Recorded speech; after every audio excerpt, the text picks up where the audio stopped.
কবে তোমরা বুঝবে আমাকে, কবে হবে ইমোশনাল ভিডিও দেখে আমার এক্স চ্যালেঞ্জ করতে গিয়ে মরতে হয়েছে আমাকে এনিমির হাতে ৮ বার।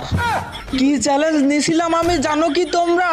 নতুন পিকটাই থাকতে হবে এনিমি মেরে বেঁচে ঠিক ততক্ষণ যতক্ষণ না জোন আসবে এখানটায়। ভাই রে ভাই, জোনের কথা দেও ভাই, কি মাইকটা মারছে আমারে দেখো তোমরা চেয়ে।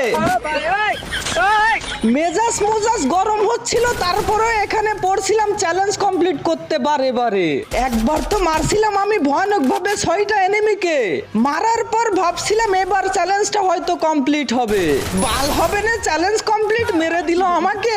মারা খাওয়ার পরেই ছিলাম এই দুঃখের কথা বলবো না আমি কাউকে। শেষমেশ ডিসিশন নিলাম ফাইনাল আমি। তোমরা যদি লাইক কমেন্ট আর সাবস্ক্রাইব করো ইনশাআল্লাহ এর পরের ভিডিওটাই হয়তো পারবো চ্যালেঞ্জটা কমপ্লিট করতে আমি। যদি হয় এই ভিডিওতে 1000 লাইক আর 100 কমেন্ট